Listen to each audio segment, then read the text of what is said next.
Odds are you've had to enter a date in a form before, and you've probably run into something like this, or this.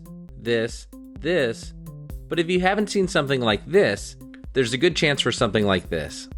Before we can eliminate any confusion regarding dates, we first need to understand where that confusion comes from. You see, the world sees dates in 3 different ways: big, middle, and little Endian. Strange terms that come from both the order in which bytes are stored and in regards to which end of a soft-boiled egg a Lilliputian prefers to crack. But think of it this way: big Endian is year first ordering, or from least to most granular, like a funnel.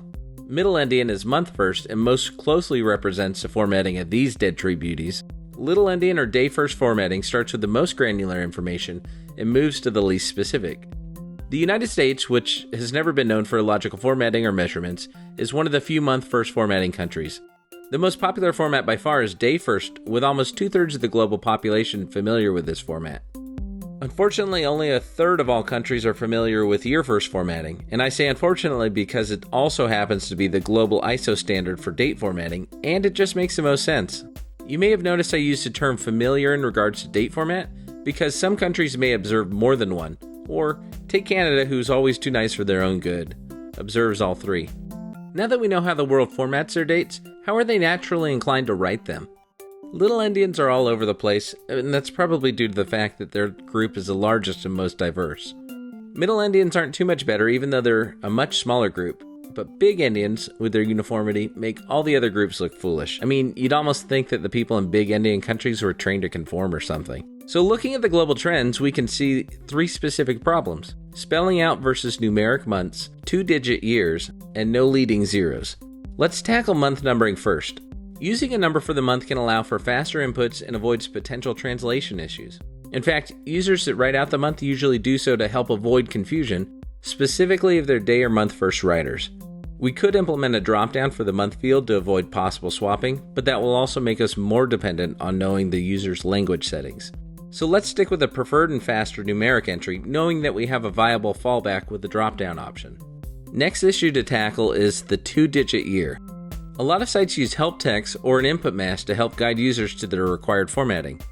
The help text is a pretty common paradigm, but input masking can have some pretty significant accessibility drawbacks. ___________________________________________________________________________________________________________ These solutions alone also don't protect us from the last major issue, which is no leading zeros. Like Moses, our people can't be free until we split something. Twice. A split field input is going to be our best weapon against leading zeros. The affordances of a split field visually cue the user in on ordering an expected entry length of what they're supposed to enter. You see, because the year section is 4 spaces wide as opposed to 2, like month or day, we can elegantly lead the user to the correct decision. Just like affordances on a properly designed door instruct you on whether to push or pull without you really having to think about it. The year first formatting of a split field also helps to avoid confusion with middle and little Endian date writers, because it makes sure that they don't assume that the day or the month field comes first, and this greatly reduces the odds of incorrect inputs. Another major plus of the split fields is that we can correct for absent leading zeros. Users can manually progress through the fields, and from there we can make safe and accurate assumptions on their inputs. The final must-have for a date input is a GUI Calendar Picker, or the digital version of this. A visual solution like this gives any users that may not be comfortable with date formatting a more tangible and relatable way to select the proper date.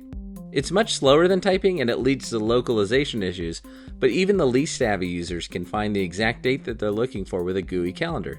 In fact, GUI calendars really shine when having to select more abstract concepts, like date ranges if you're traveling or booking flights and hotels.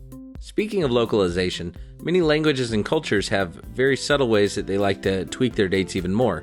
You could always reflect the user's input back in their native format as one last insurance policy against errors.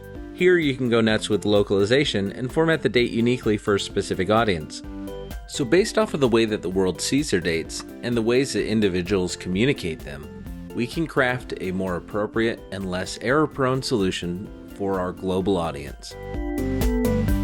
Thanks for watching the first video in our Universal Interfaces series. If you enjoyed the video, please like it below and help our channel, and even better, subscribe to be notified when the next video comes out.